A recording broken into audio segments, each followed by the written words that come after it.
Hello friends, welcome to mister Friday theatre. Nayanthara గారు నటించిన అన్నపురాణి movie. Yes, ఈ సినిమాలో మాత్రం ప్రతి ఒక్క అమ్మాయికి టచ్ అయ్యే స్టోరీ అని చెప్పుకోవచ్చు. ఇప్పుడైతే నెట్ఫ్లిక్స్లో అయితే స్ట్రీమింగ్ అయితే అవుతుంది. యాక్చువల్లీ చెప్పాలి అంటే ఇంకా తమిళ్లోనే ఉంది, తెలుగులో కూడా వస్తుందని తెలియజేశారు. నేను మాత్రం ఆ సబ్ టైటిల్ చూసి అర్థం చేసుకొని మీకైతే ఈ మూవీ రివ్యూ అయితే ఇస్తున్నాను. సినిమా స్టోరీ విషయానికి వస్తే, నయనతార గారు ఒక బ్రాహ్మణి కుటుంబంలో జన్మిస్తారు. తనకేమో చెఫ్ అవ్వాలి అని చాలా అంటే చాలా కోరిక ఉంటుంది.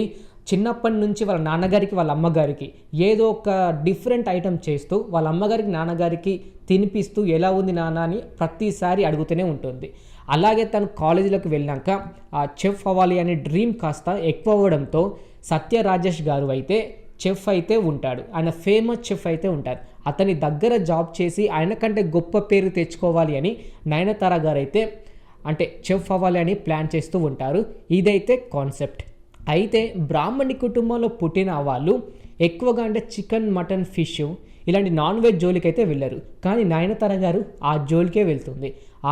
అంటే ఫుడ్ ముట్టుకోవడం కూడా చాలా కష్టంగా ఉన్న నయనతార గారు ఆ ఫుడ్ ఎలా అండుతుంది. ఈ నాన్ వెజ్ది బ్రాహ్మణ్స్ ఎవరైనా ఆ స్మెల్ చూస్తేనే వాళ్ళకి వాంతింగ్స్ వస్తాయి. అలాంటిది నయనతార గారు ఎలా అండుతుంది, ఎలా తింటుంది అనే స్టోరీతో ఈ సినిమా అయితే రావడం జరిగింది.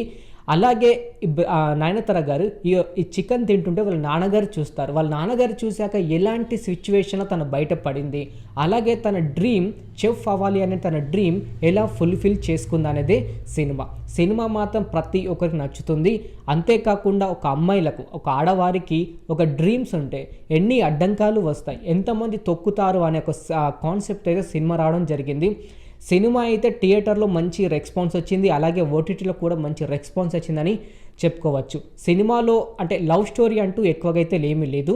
నయనతార గారిది ఇదొక డ్రీమ్, లైఫ్లో సక్సెస్ అవ్వాలని కాన్సెప్ట్తో వచ్చిన సినిమా కాబట్టి లవ్ స్టోరీ అయితే అంతకైతే లేదు.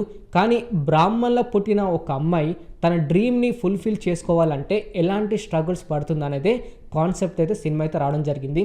ప్రతి ఒక్క చూడడానికి ట్రై చేయండి. యాక్చువల్లీ చెప్పాలంటే ఇప్పుడే తమిళ్లో ఉంది, ఇంకొక 2 to 3 డేస్లో అయితే తెలుగు లాంగ్వేజ్లో కూడా డబ్ అయితే అవుతుంది. తెలుగు డబ్లో అయినప్పుడు మాత్రం 100% చూడడానికి అయితే ట్రై చేయండి. మొత్తానికైతే సినిమా మాత్రం బ్లాక్ బస్టర్ హిట్ కొట్టిందని చెప్పుకోవచ్చు. ఓకే ఫ్రెండ్స్, చూశారు కదా అన్నపురాణి మూవీ రివ్యూ. ఈ రివ్యూ మీకు నచ్చినట్టు అయితే మన ఛానల్ని సబ్స్క్రైబ్ చేసుకోవడం మాత్రం మర్చిపోకండి.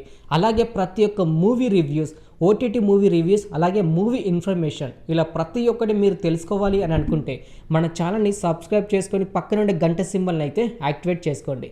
మరొక మూవీ రివ్యూతో మీ ముందుకు వస్తాను. ఆ వీడియో చూడాలంటే సబ్స్క్రైబ్ చేసుకోవడం మాత్రం మర్చిపోకండి. Thanks for watching.